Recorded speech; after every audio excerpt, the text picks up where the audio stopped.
Hi, we are going to be talking about chemical bonding.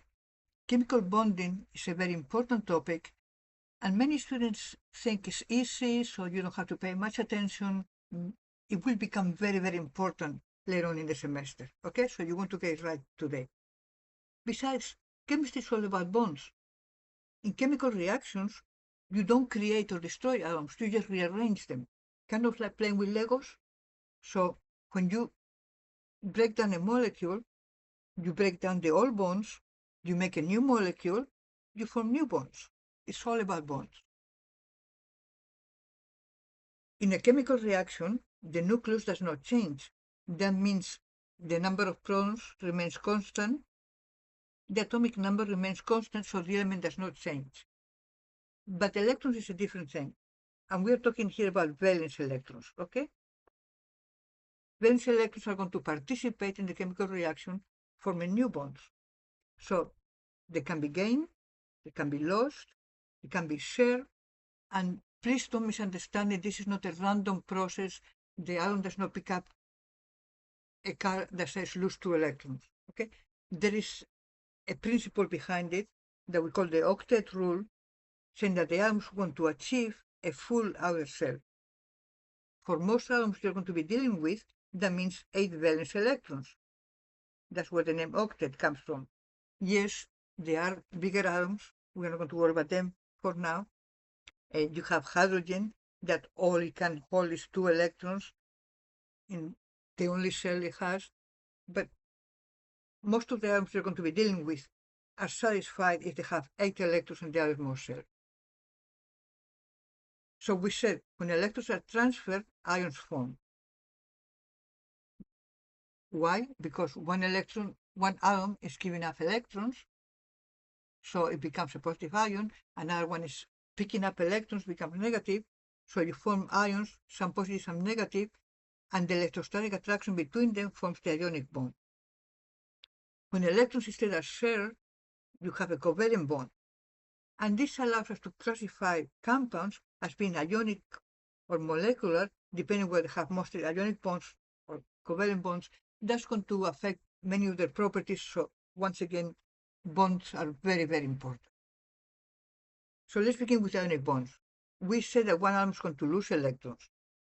Remember, the number of protons does not change. So if it has less electrons, that means it has more protons than electrons. So you form a positive ion that we call a cation. And I had one student once write on the exam, cats are positively great.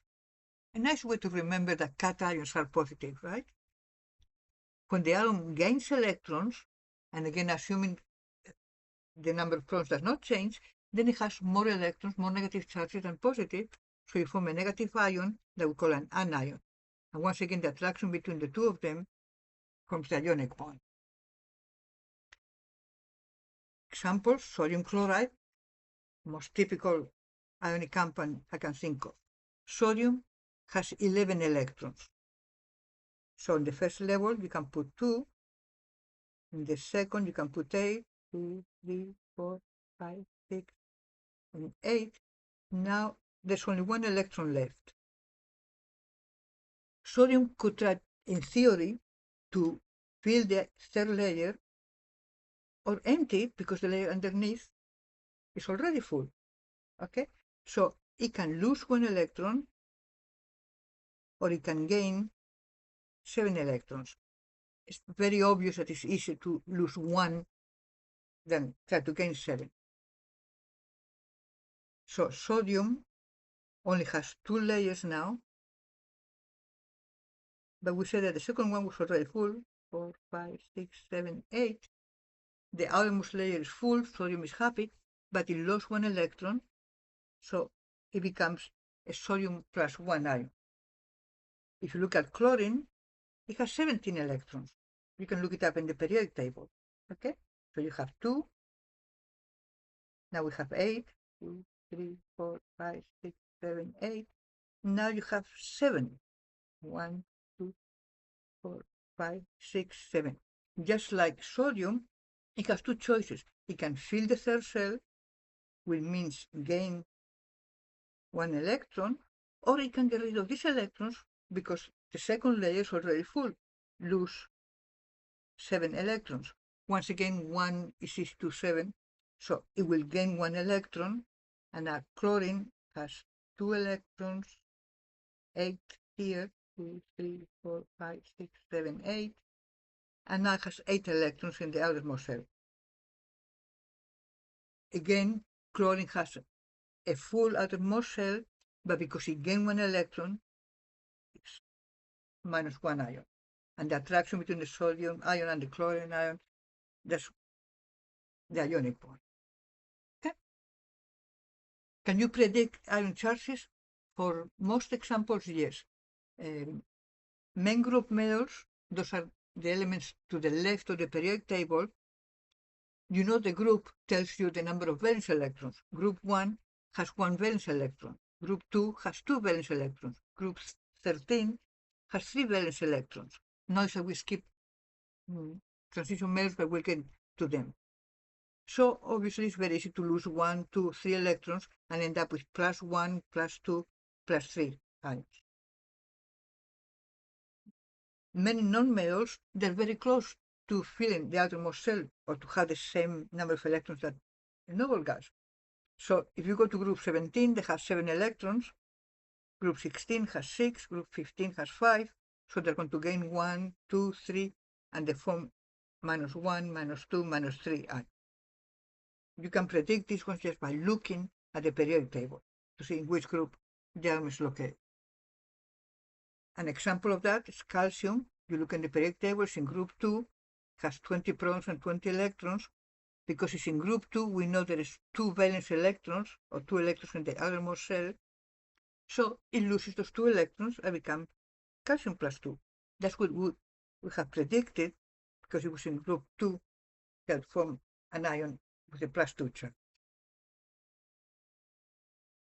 We skip transition metals because they and a few, the transition metals and some of the main group metals, they're going to form sometimes 2 or even more ions. The reason is they have d orbitals, and without making this a very long lecture, it turns them into 2-year-olds. They know what they're supposed to do, they don't care, they do whatever they want. You see this in chemistry all the time. We are going to blame these d orbitals for a bunch of different things. In this case, these atoms can lose electrons from an s orbital or from a d orbital, and they can choose, and you cannot predict which one. So basically, they form more than one ion. Now, what if you have, 2 people with the same first name? How do you tell them apart? By using a last name. So these ions, and only these ions, are going to have a last name. That's the charge of the ion, written as a Roman numeral in parentheses after the name of the metal. So iron plus 2 is called as iron 2. Iron plus 3 is iron 3. Please keep in mind, this is only for atoms that form more than one ion. I had the students writing an exam, magnesium 2. And they get very upset when I come and say, wrong. What do you mean it's wrong? The ion was magnesium plus 2. So it's magnesium 2? No. Because if you look at magnesium, it's in group 2. It can only form one ion, so you do not put a Roman numeral. That's not my rule. That's not your book's rule. That comes from the UPAC, the International Union for Pure and Applied Chemistry, and everybody in chemistry follows the UPAC rules.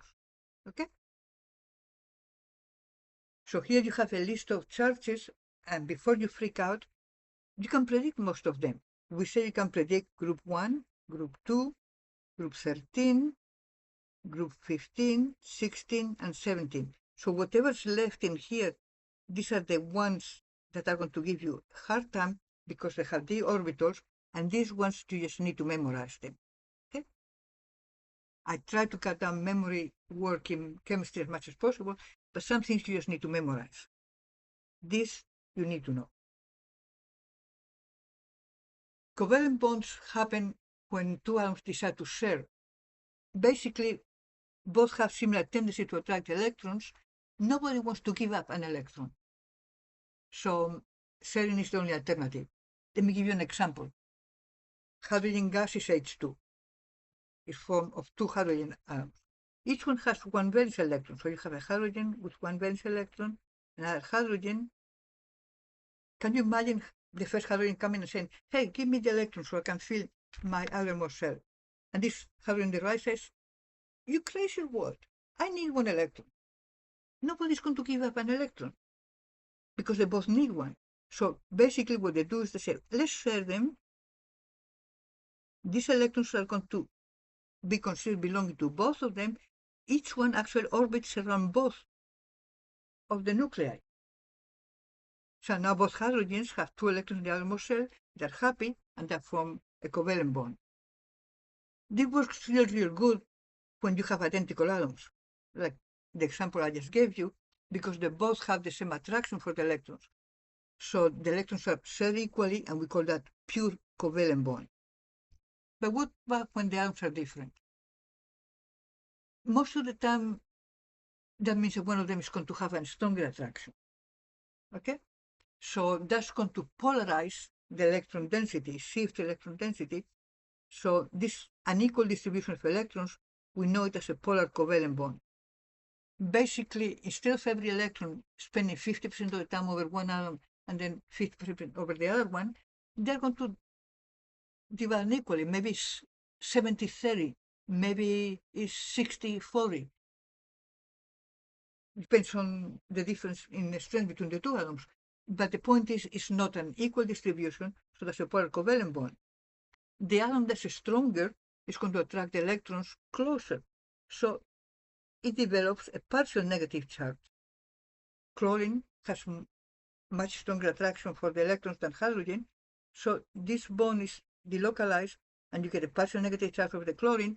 Hydrogen doesn't have the electron all the time it was supposed to, so it gets a partial positive charge. Let me make it very clear, these charges are very small, they're less than one charge, okay? But they're extremely important in chemistry.